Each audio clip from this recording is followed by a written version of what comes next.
Hello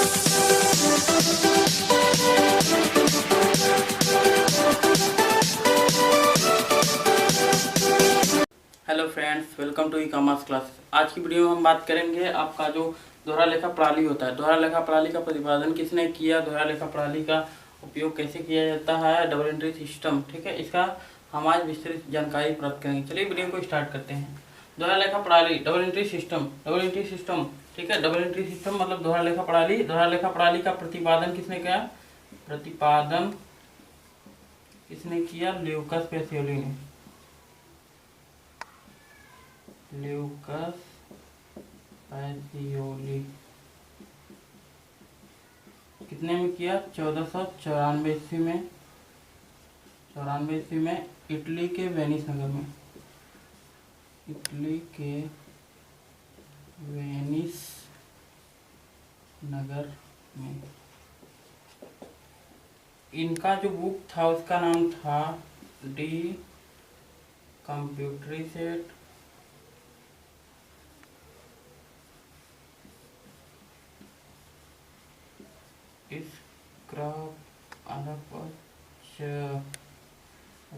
स्क्रैचरीज। ठीक है, इनका जो बुक का नाम था डी कंप्यूटरीसेट स्क्रैचरीज था। ठीक है, दोहरा लेखा प्रणाली में प्रत्येक शब्द के कितने रूप होते हैं, दो रूप होते हैं।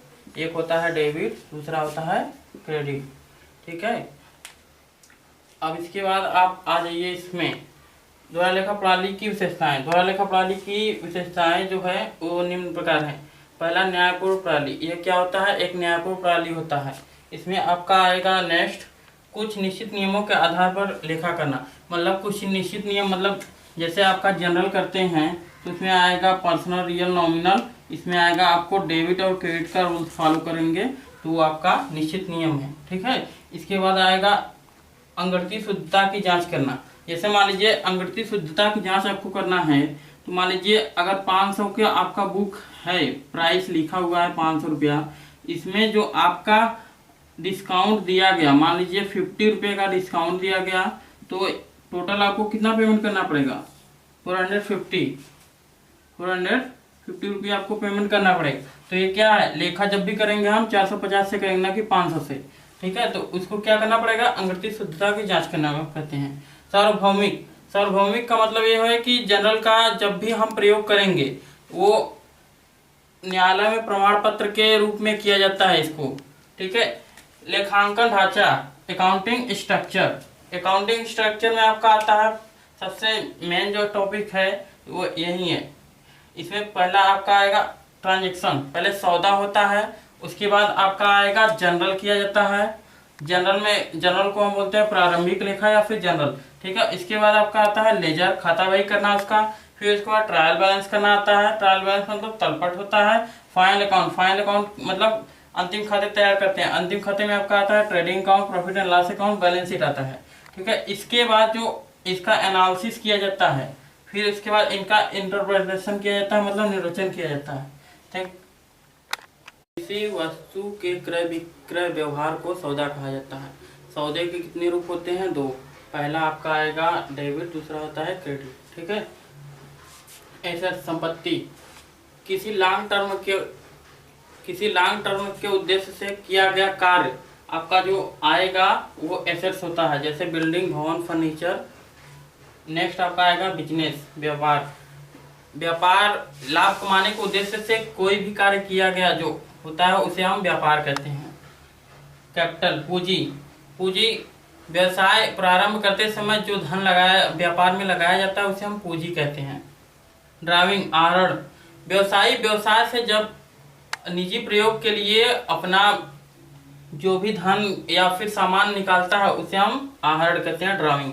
लायबिलिटीज, किसी व्यक्ति को पेमेंट करने के लिए, मतलब जैसे मान लीजिए हमने पेमेंट हमने पेमेंट ले लिया आपका, जैसे मान लीजिए रमेश से हमने पेमेंट ले लिया है 2000 रुपया, उसको पेमेंट करना है तो हम उसके लिए क्या है, लायबिलिटीज हैं। गुड्स, माल, सामान, वस्तु। गुड्स आपका जो होता है वो होता है, जैसे मान लीजिए गुड्स होता है कि जब कोई व्यवसायी जिसका व्यवसाय करता है वो उसके लिए गुड्स होता है, माल होता है। जैसे गेहूं चावल या फिर खरी चूनी का दुकान जो भी हो वो उसके लिए माल होता है। डिस्काउंट डिस्काउंट डिस्काउंट मतलब छूट। जब व्यापारी अपने ग्राहकों को अधिक से अधिक बिक्री करने के उद्देश्य से दिया गया कार्य आपका डिस्काउंट कहलाता है।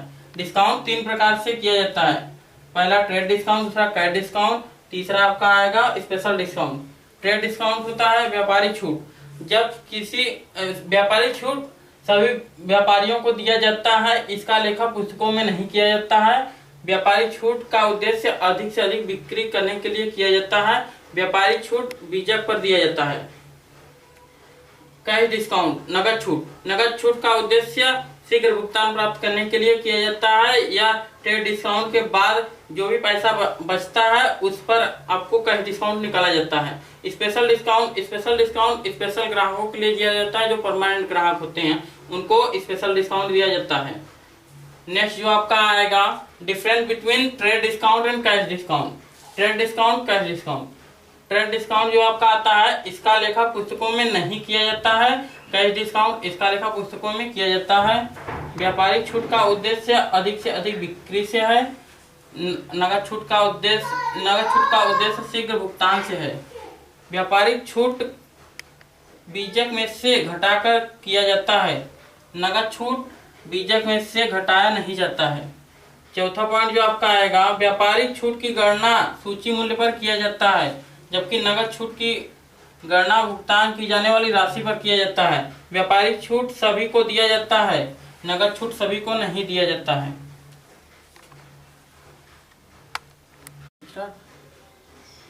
बैड डेब्ट, अशुद्ध ऋण। जब हम किसी को व्यापार में पैसा दिए रहते हैं और वो पैसा देने में सक्षम नहीं होता है और वो भाग जाता है तो उसे हम बैड डेब्ट कहते हैं। ठीक है, बैड डेब्ट मतलब भागना, मतलब जैसे पैसा लेके वो भाग गया। वाउचर मतलब जैसे हमने कोई वस्तु क्रय किया या विक्रय किया, उसके प्रमाण के लिए जो हमें बिलिंग स्लिप दिया जाता है उसे हम वाउचर कहते हैं। नरेशन, स्पष्टीकरण। जब जनरल करने के बाद जब जो नीचे स्पष्टीकरण के रूप में ब्रैकेट में लिखकर दिखाया जाता है, जैसे मान लीजिए आपका आता है इसमें business started with cash. Business started with cash 5000। ठीक है, 5000 से व्यापार प्रारंभ किया तो इसकी एंट्री क्या होती है? Cash account debit to capital account. ये तो आपका एंट्री हुआ, लेकिन इसमें आपको क्या करना होता है? नरेशन भी लिखना होता है। इसमें लिखेंगे narration being business started with cash. ये आपका जो आता है ये नरेशन इसको बोलते हैं। नेक्स्ट आपका आएगा टर्नओवर। एक वर्ष में जब विक्रय या क्रय जो भी किया जाता है, या उधार हो या फिर कैश हो, जो भी विक्रय किया जाता है उसे हम उसका जो रेशियो निकलता है उसे हम कहते हैं टर्नओवर। कैश ट्रेड, नकद व्यापार। जब हम व्यापार में वस्तु का क्रय विक्रय नगद रूप से करते हैं तो उसे हम नगद व्यापार कहते हैं। क्रेडिट ट्रेड, जब वस्तु का क्रय विक्रय उधार किया जाता है तो उसे उधार व्यापार कहा जाता है। एक्सपेंसेस, व्यय। व्यापार में कुछ खर्चे होते हैं जिन्हें हम व्यय कहते हैं। परचेज, क्रय मतलब खरीदना। ठीक है, कोई वस्तु जब हम खरीदते हैं तो उसे हम क्रय कहते हैं। एंट्री, लेखा। जब हम किसी वस्तु का क्रय विक्रय करते हैं तो उसका लेखा जो किया जाता है, जैसे हमने यहाँ पे किया बिजनेस स्टार्टेड विथ कैश, तो cash account debit to capital. ठीक है, तो ये क्या है? आपका एंट्री है, लेखा। ठीक है, इसके बाद जो नेक्स्ट आएगा परचेज रिटर्न। जब हम कोई वस्तु क्रय किए रहते हैं और उसमें कुछ गड़बड़ी के कारण उसे वापस करना पड़ता है तो उसे हम बोलते हैं क्रय वापसी। सेल्स, जब किसी वस्तु का विक्रय किया जाता है मतलब बेचा जाता है तो उसे हम सेल्स कहते हैं। सेल्स रिटर्न, जब किसी वस्तु को हम बेचने के बाद वापस करते हैं तो उसे हम सेल्स रिटर्न कहते हैं। स्टॉक, स्टॉक में आपका आता है ओपनिंग स्टॉक, क्लोजिंग स्टॉक। वर्ष के प्रारंभ में जो आपका आता है उसे हम बोलते हैं ओपनिंग स्टॉक, जो वर्ष के अंत में बच जाता है उसे हम बोलते हैं closing stock.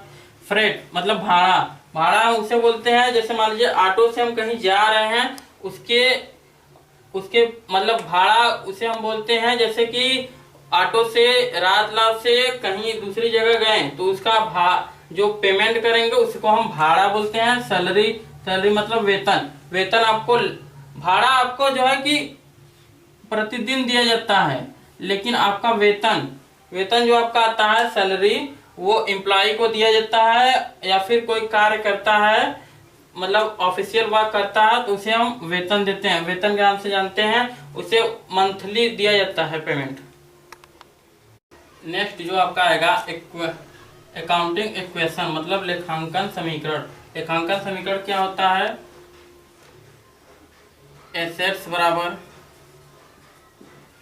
Capital plus liabilities. Assets माने संपत्ति बराबर कैपिटल मीन्स पूंजी प्लस लायबिलिटी मीन्स दायित्व। या फिर इसका दूसरा आएगा आपका capital equal to assets minus liabilities.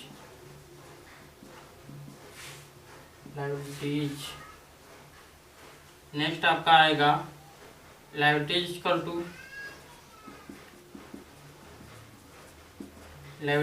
To आपका आएगा एसेट्स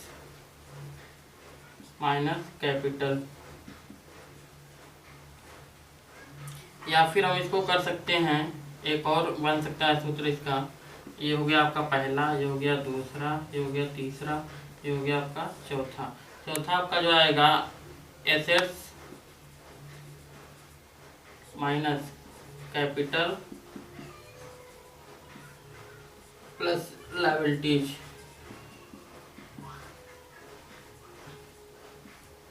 इक्वल टू क्या हो जाएगा? 0। ठीक है, इसको समझते हैं कैसे होता है।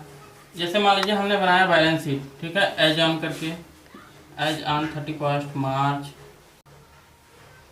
बैलेंस शीट में आपका एज ऑन करते हैं 31 मार्च 2020। ठीक है, इसमें आपका आता है लायबिलिटीज अमाउंट, फिर एसेट्स अमाउंट। ठीक है, एसेट्स अमाउंट, इसमें आपका लायबिलिटी साइड आपका आता है कैपिटल, फिर आता है आपका आउटसाइड लायबिलिटीज,